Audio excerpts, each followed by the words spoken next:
syntax of HTML is relatively simple to learn. There's still a lot of elements, attributes and other concepts that you're going to need to learn and keep track of. While this course is intended to introduce you to the essentials of HTML, it's really not designed to teach you every single element and attribute available.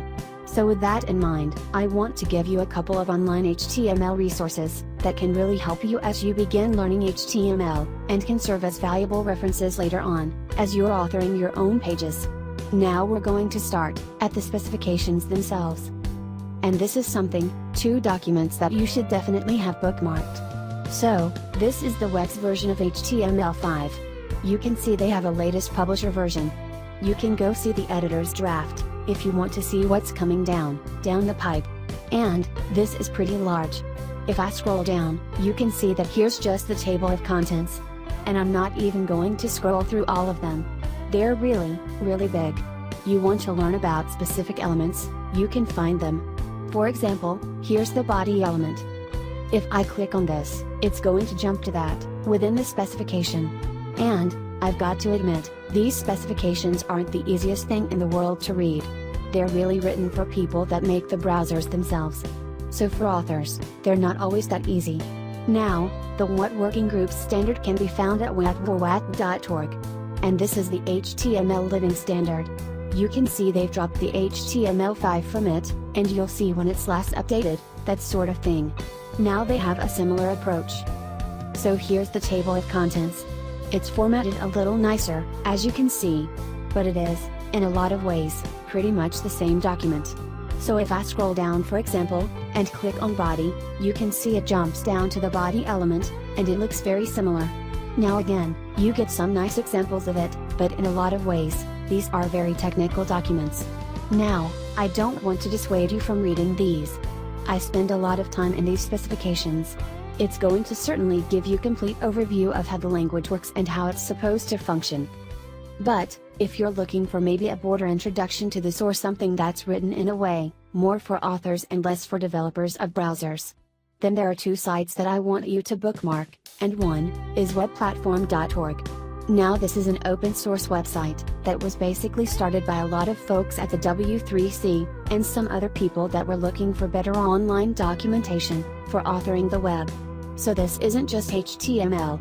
This is web development in general, which is really nice. So there's a complete section of documents. If I click here on the docs, for example, I can start scrolling down and take a look at all the different categories they have. HTML is one of those. And when I click on HTML, you can see that I'm presented with a lot of different articles. I have learning materials. I have attribute and element references.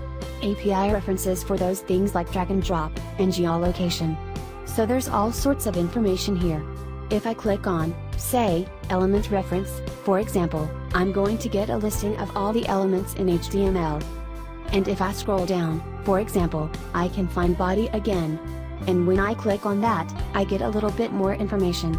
Now, this is open source, meaning, some things you're going to find a lot of information, other things, you're going to find, not so much information.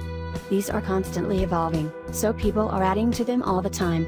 So this is a great resource to bookmark, a lot of great articles and, a lot of great documentation here.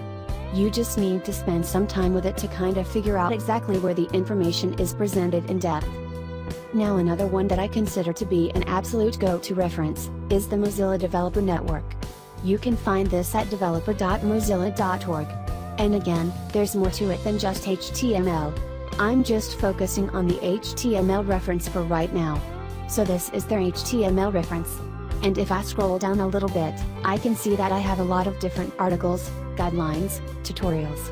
There are exercises for those people that are new to HTML. There's some introductory content here, which is really nice, and they also have element references. So if I click on the element reference, see I get a more graphic page if you would. And what's nice about this is, notice that the new elements in HTML5 are sort of identified. So you can sort of see what was available in HTML prior to HTML5, and then some of those newer elements. If I click on an element again, you're led to a little bit more information about it. It's presented in a little bit more of a graphical fashion. It's pretty easy to see how things work, and they have a lot of examples as well. So I really like this. So I'm going to go back for just a moment, and in addition to the HTML element reference, they also have an HTML attribute reference, where you can learn all the attributes. So you remember earlier when I was talking about syntax, and I said at this point, you're just learning which elements are available and what attributes are available for those elements.